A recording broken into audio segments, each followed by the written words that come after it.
हम जहाँ पढ़ते हैं भगवान विष्णु के दरबार में जाकर देवता की प्रार्थना पत्र लगाते हैं और भगवान विष्णु सबके कामों का हिसाब किताब लगाने के बाद में जिन देवताओं के बहुत श्रेष्ठ कर्म हैं, ऐसे देवताओं को मनुष्य के रूप में इस भारत माता की गोद में जन्म लेने का अवसर मिलता है।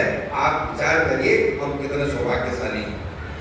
वो जो संस्कृत का श्वास बोलता है, गायंती देवा किल गीत गानी धन्यास्तुते भारत भूमि भागे स्वर्गा वर्गास्पद मार्ग भूते अवंती भूया पुरुषा स्मृतवा। ऐसी जगजननी भारत माता की।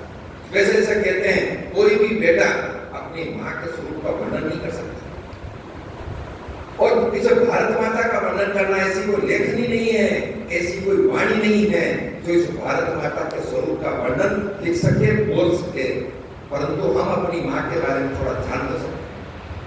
राष्ट्रीय स्वयंसेवक संघ के द्वितीय संघचालक परम पूजनीय श्री गुरुजी ने जिसका जग जननी के रूप में आराधना की है, स्वामी विवेकानंद ने श्रीपाद शिला पर बैठकर जगत माता का साक्षात्कार किया है। ऐसी भारत माता की हमारी की यात्रा को प्रारंभ होती है। हम देखेंगे महर्षि अरविंद ने और एक बार स्पष्ट लिखा, ये भारत कोई सामान्य भूमि का टुकड़ा नहीं है, ये जीती जाती राष्ट्र माता है। हिमालय इसका मस्तक है, हिमाद्री की बिखरी चोटियां इसके पुत्र हैं, कश्मीर इसका किरीट है, पंजाब और बंगाल इसके दो मजबूत कंधे हैं। ये जो विंध्याचल पर्वत है इसकी कटी है, नर्मदा कर्दनी है, पूर्वी और पश्चिमी घाट इसकी दो जंगाएं हैं, कन्याकुमारी इसके चरण हैं और हिंदू महासागर इसके चरण पखारता है। चांद और सूरज इसकी आरती उतारते हैं। कंकड़ कंकड़ शंकर है, बिंदु बिंदु गंगाजल है।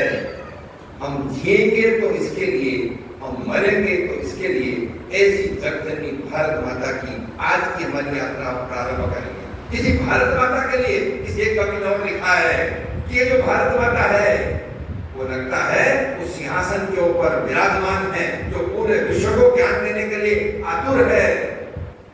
कश्मीर का सौंदर्य, अवध का कर्म, अरावली का संकल्प, शाहपुरी का शौर्य, पंजाब का बलिदान, वह पूरी की समता, वो केरल की ममता, भला और कहाँ मिलेगी? ये सारा कहीं मिल सकता है तो वो इसी देश भारत माता के साथ हो सकता है। तो आज हमारा जो देश है उसका नाम हम बोलते हैं पुण्य भूमि भारत, कर्म भूमि भारत, वंदनीय भारत।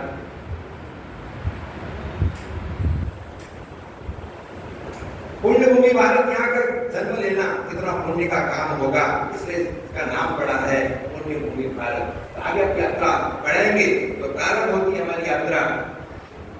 हम जो भारत की जो परिभाषा है